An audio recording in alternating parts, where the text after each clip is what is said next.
You lie in bed after sex wondering if something is wrong with you.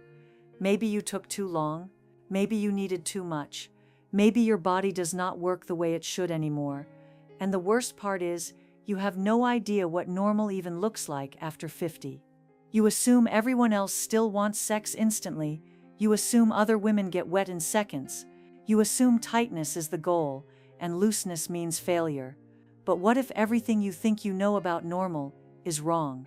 Comment where you're from and what time it is, I'd love to know. Welcome back to the Female Health Podcast, where we speak honestly about your intimate health after 50.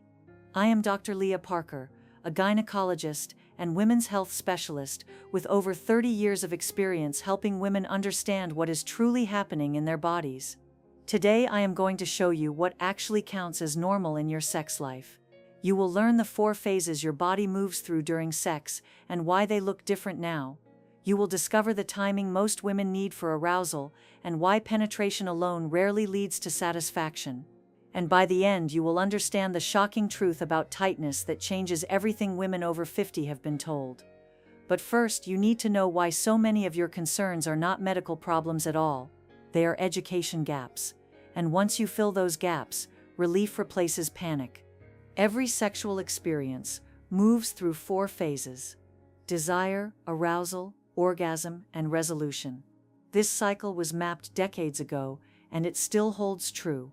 But what changes after 50 is how those phases actually feel in your body. Desire is where everything begins. You see something, feel something, smell something that creates the urge for intimacy. When you were younger, desire felt like a light switch. Instant, spontaneous. You flipped it on, and you were ready. That was spontaneous desire. But now something different happens. You do not feel that immediate urge anymore. You start being intimate with your partner, and then slowly, desire builds. That is responsive desire, and it is completely normal. I had a patient come in convinced something was broken. She told me she never wanted sex anymore. She felt guilty, worried. But when I asked more questions, she admitted that once she and her partner started being intimate, once they spent time with foreplay, her desire would return. She would remember how much she enjoyed it. That is responsive desire, not a problem, not a failure. Just a different pathway that becomes more common as you age and as relationships mature. Neither type of desire is better or worse, they are simply different. And understanding which one you experience changes everything about how you approach intimacy. But knowing about desire is only the beginning, because once desire arrives, your body still has to move through arousal, and that is where the timing surprises most women. Arousal is when your body begins changing physically. Blood flow increases to your genitals, your clitoris swells and lengthens, just like a penis does. Your vaginal walls start producing lubrication. The vagina itself widens and lengthens to prepare for penetration. This process is called vaginal tenting. For men, visible arousal happens fast. An erection can appear within 30 seconds to a few minutes of stimulation, and many people assume that means he is ready for sex. But for women, physical arousal takes much longer. Research shows it can take anywhere from 4 to 20 minutes for full lubrication and engorgement. 20 minutes, not 2. Not 5, up to 20. And here is where the gap becomes dangerous. The average penetrative sex lasts 5.4 minutes, from penetration to ejaculation, 5 minutes. But women need 12 to 14 minutes of stimulation to reach orgasm. Do you see the problem? If sex focuses only on penetration, if it lasts the average 5 minutes, your body never gets the time it needs. I had a couple come to me struggling with their sex life. The woman felt like something was wrong because she rarely felt turned on. But when I asked more questions, she admitted that when they spent a long time with foreplay, when they took their time, she got there. She felt aroused, she enjoyed it, but she felt guilty. She wondered why she needed so much attention. I told her this is completely normal. Your body is not broken, it simply needs more time than his does. And when you embrace that, when you make foreplay part of your sex life instead of something to rush through, everything improves. But there is more to understand. Because anatomy itself holds answers most women never learned. If you want to go deeper on your personal intimate health, There are 2 guides available in the description. The Reconnection Guide is about reconnecting back with yourself, and the Art of Touch Guide will guide you through touching yourself in your body's new language. Let me start with something most people get wrong. When researchers ask people to estimate the average penis size, they usually guess much higher than reality. Why? Because you only see a very small selection of penises in real life. Media, adult films, and those are chosen specifically because they are larger than average. The actual average penis length is 5.1 to 5.6 inches. The range of normal goes from 3 inches to 8 inches, but most fall right in the middle, and girth matters too. The average erect circumference is about 4.5 to 5 inches. Now your vaginal canal has an average size too. When unaroused, it measures about 3 to 4 inches deep. But during arousal, remember that vaginal tenting I mentioned. The vagina lengthens and widens. It prepares itself for sexual activity. And the average vagina fits the average penis perfectly when both bodies are fully aroused. The vulva, everything on the outside, varies tremendously from woman to woman. Your labia can be long or short, symmetric or asymmetric, light or dark. The clitoris, that small bud you see on the outside, is actually mostly internal and varies in size and sensitivity. Just like with penises, you only see certain vulvas in films. They are chosen so the camera can see more. So you are not seeing the wide variety that actually exists. It is all normal. But there is one myth about anatomy that causes more damage than all the others combined. You have been told your entire life that tightness is good, that men want tight vaginas, that loose means used up, worn out, damaged. But here is the truth that will shock you.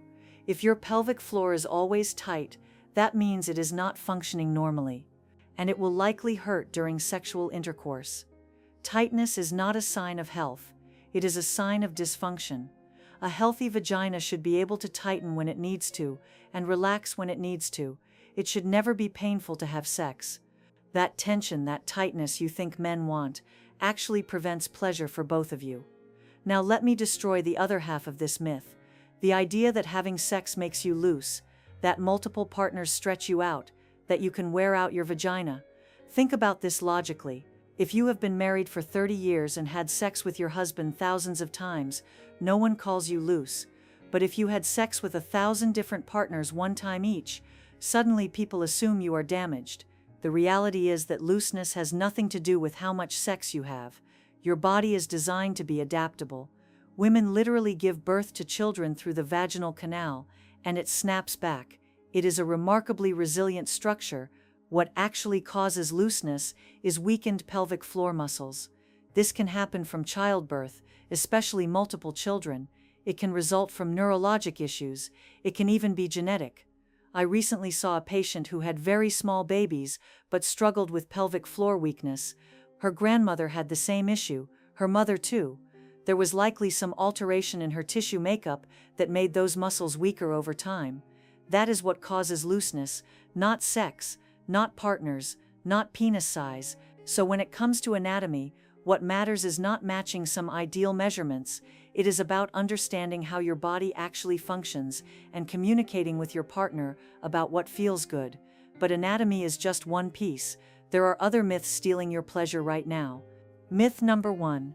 Real orgasms only happen from penetration. Completely false. The clitoris is the most reliable route to orgasm. It has about 10,000 nerve endings, more than the head of the penis. It is the only organ in the entire human body that exists solely for pleasure. Focus on stimulating it in the way your partner enjoys. Ask, talk, figure it out together. Myth number 2. Sex should just automatically be amazing. Good sex, like anything else, is a skill. It requires practice, communication, and education. There is nothing wrong with learning techniques or using lubricant or taking time to figure out what works. You have to work at it. Myth number 3. You and your partner should want sex the same amount all the time. Impossible. Sexual desire varies enormously between people and even within the same person, depending on hormones, stress, how long you have been together, health conditions, medications. There is no normal for how often you should have sex. Myth number 4. Pain with sex is normal. Pain is never normal.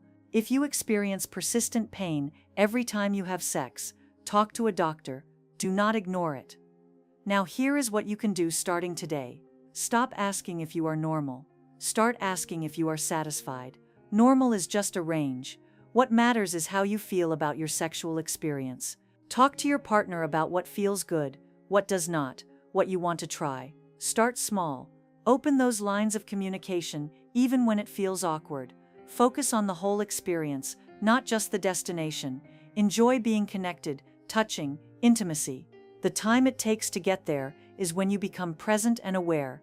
Your sexual experience is yours. It does not have to match anyone else's to be valid, healthy, and satisfying. If this helped you understand what is truly normal, subscribe for new episodes every week. And if you want deeper guidance on reconnecting with your body and rediscovering pleasure after 50, check out the Reconnection Guide in the description. Sexual health education is a human right that most women never received, but you deserve to know how your body actually works.